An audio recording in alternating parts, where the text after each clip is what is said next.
Mesdames et messieurs, bonjour, bonsoir, tout dépend de l'heure à laquelle vous écoutez cette vidéo chez vous. Je m'appelle Michel Biemton, journaliste web camerounais, et merci de faire confiance à cette chaîne YouTube de l'engagement sociopolitique. Bienvenue à cette causerie citoyenne sur l'actualité camerounaise et africaine. Bienvenue à la chronique de MBT, mesdames et messieurs. Alors, la chronique de MBT s'intéresse en cette édition de la liste, la fameuse liste des influenceurs, entre guillemets, qui auraient été achetés par le clan de l'homme d'affaires Jean-Pierre Amourou Belinga pour soit se taire au sujet de l'assassinat de Martinez Zogo, soit tenter de brouiller les pistes qui conduisent vers le Zomloa des Zomloa, qui, comme on le sait, est le commanditaire de l'assassinat du journaliste Martinez Zogo. Alors, je vais donc me prononcer dessus en disant simplement que ça me rappelle ce que j'ai dit dans l'une de mes chroniques ici qui était consacrée à Bruno Bidja. C'est que je me rends compte avec beaucoup d'amertume, avec beaucoup de déception, que les jeunes Camerounais aujourd'hui sont prêts à tout pour se faire de l'argent.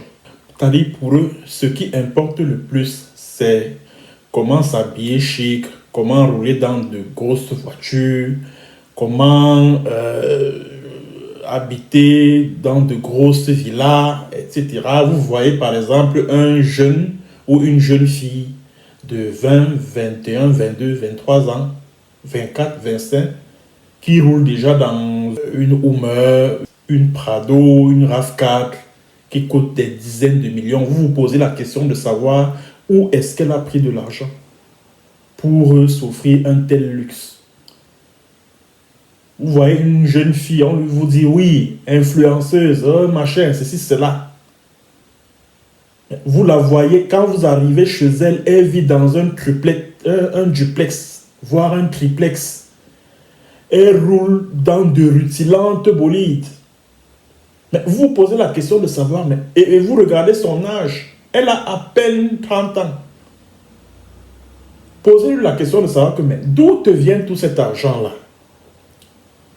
Et ce problème de liste-là, publié par le grand frère, le journaliste J. Remingono, nous pousse à poser cette problématique, la problématique de l'enrichissement à la vitesse de l'éclair de certains de nos jeunes compatriotes, de certains de nos jeunes Camerounais que l'on voit là. Ouais, une petite fille, à peine 21 ans, 22 ans. D'où te vient l'argent? Elle va te dire que non, je vends les mèches, je vends les ongles, je fais dans de la manicure, pédicure, je fais dans les affaires. Quelles affaires? On connaît le contexte des affaires au Cameroun. Vous ne pouvez pas en un temps aussi record vous enrichir de la sorte. Ce n'est pas possible. Ce n'est pas possible. J'ai comme le sentiment que ces jeunes Camerounais-là sont utilisés pour un certain nombre de pratiques sectaires, des pratiques bestiales, des pratiques ésotériques en échange de l'argent. J'ai l'impression que certains jeunes Camerounais sont utilisés par certains hauts commis de l'État, par certains éminents hommes d'affaires, par certaines personnalités, on va dire, célèbres au Cameroun. C'est-à-dire qu'ils sont utilisés pour un certain nombre de pratiques et en échange de ces pratiques-là, ils peuvent rouler sur de l'or, rouler sur du chic. C'est de ça qu'il s'agit. S'agissant maintenant de ces jeunes Camerounais, ces jeunes influenceurs qui sont allés prendre de l'argent pour soit se taire ou alors chanter les louanges de Jean-Pierre Amourou Belinga. Je vais simplement vous dire une chose. C'est que si par malheur, et je ne doute pas un seul instant que vous ayez pris de cet argent-là, je ne doute pas. Parce que si vous estimez que J. Remingono vous a diffamé, vous avez des avocats, déposez une plainte en France devant les tribunaux français Si vous vous êtes senti diffamé, c'est très simple, c'est très clair. Moi, je connais J. Rémy Ngono. Je ne pense pas que le grand frère Rémy Ngono peut prendre sur lui de jeter des jeunes compatriotes, des jeunes Camerounais comme ça là, à la vindicte populaire sur la base de rien du tout. Quand il déclame une liste pareille au cours d'un direct sur Facebook, il sait sur quoi il compte, il sait sur quoi il s'appuie. Donc on arrête de nous dire que vraiment, oh, cette liste est sujette à caution, vraiment cette liste n'est pas fiable, elle n'est pas crédible. Pourquoi ne le serait-elle pas? Et je suis surpris que parmi tous ceux qui jettent le discrédit sur cette enquête de J. Rémy Ngono, sur cette liste qui a été lue par J. Rémy Ngono, se trouvent certains partisans pour le changement au Cameroun. Là, j'ai été désagréablement surpris. J'ai été surpris. Sur quoi vous vous basez pour conclure que cette liste-là n'est pas fiable? Sur quoi vous vous basez pour dire que non, tel artiste, non, tel web comédien, non, tel ne peut pas faire ça? Vous vous basez sur quoi? Vous vous basez sur quoi? Vous êtes sûr que tous ces jeunes enfants-là vous disent tout? Vous parlent entièrement de leur vie privée? Vous êtes sûr d'en savoir assez sur ces enfants-là? Au point de venir dire que non, tout ce qui a été dit sur eux par rapport à cette liste-là n'est pas fondé. Sur quoi vous vous basez pour le dire? Sur quoi? Sur quoi? Ma plus grosse déception sur cette liste-là, c'est M. Chantal.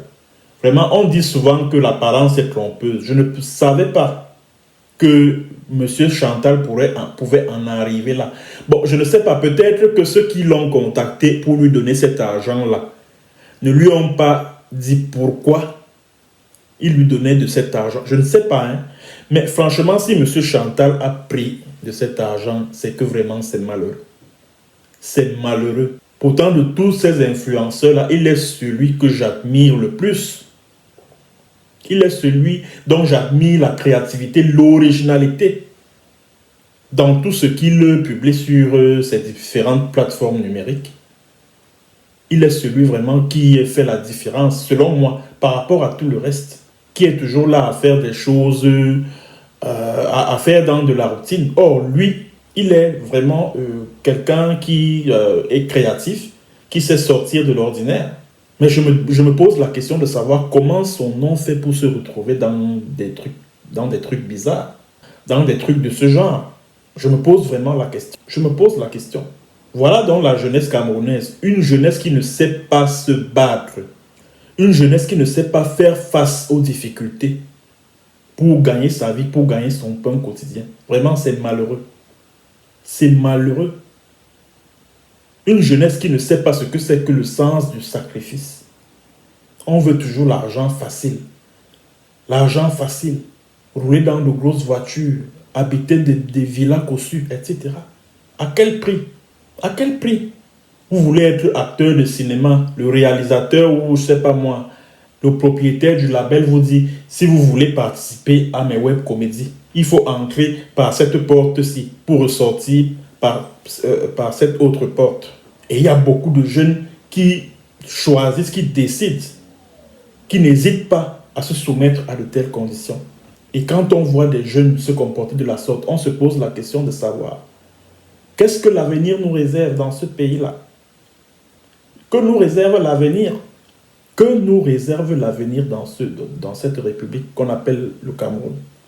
Donc, depuis que J. Rémy Ngono a publié cette liste-là, je n'ai pas encore vu un démenti vraiment, un démenti avec des faits à l'appui qui m'amène à douter de cette liste publiée par le confrère. C'est-à-dire que je n'ai pas encore vu pour le moment. C'est chacun qui se contente de dire oui, je ne suis pas concerné par une telle liste. Non, je n'ai jamais pris de l'argent de Jean-Pierre Amour Belingaro, je n'ai jamais. C'est tout. Il n'y a aucune plainte qui a été annoncée contre J. Rien du tout. Parce qu'il s'agit quand même des accusations graves. Prendre de l'argent pour blanchir un individu impliqué dans une affaire de crime, c'est grave. C'est passible même de poursuites judiciaires. Or, moi, mon souhait serait que qu'on laisse ces enfants-là, que la justice camerounaise laisse ces enfants-là tranquilles, se débrouiller. Non, vraiment. S'ils ont pris de l'argent, moi, je ne souhaiterais pas qu'ils se retrouvent en prison. Non. Je ne souhaiterais pas qu'ils se retrouvent devant les juridictions. Ce ne serait pas mon souhait. Ce que je souhaite voir en prison, c'est Jean-Pierre Amourou Belinga et toute sa bande. Voilà les gens qui devraient aller en prison. Les voilà. Maintenant, tous ces influenceurs-là, surtout les jeunes enfants-là, c'est vrai qu'il y a des fiefés zélés qui vivent en Occident, qui vivent ici en Europe, là. Par contre, eux, moi, je souhaiterais qu'ils répondent de leurs actes. Moi, je souhaiterais qu'ils répondent de leurs actes, qu'ils répondent d'avoir encaissé, d'avoir pris un argent, de s'être fait corrompre pour blanchir un présumé criminel. Il faut qu'ils répondent de leurs actes. Il faut qu'ils répondent de leurs actes devant les juridictions. C'est donc ce que j'avais à dire concernant cette affaire de liste d'influenceurs ou webcomédiens camerounais qui auraient été contactés par le clan de Jean-Pierre Amourou Belinga, l'homme d'affaires camerounais, à l'effet de blanchir ce dernier ou alors de ne rien dire à propos du crime de l'assassinat de Martinez Zogo, dont Amourou Belinga est dans lequel Amourou Belinga est le suspect numéro 1. Merci d'avoir été nombreux à écouter et à très bientôt pour une autre séance et sur un autre thème. Bonjour, bonsoir.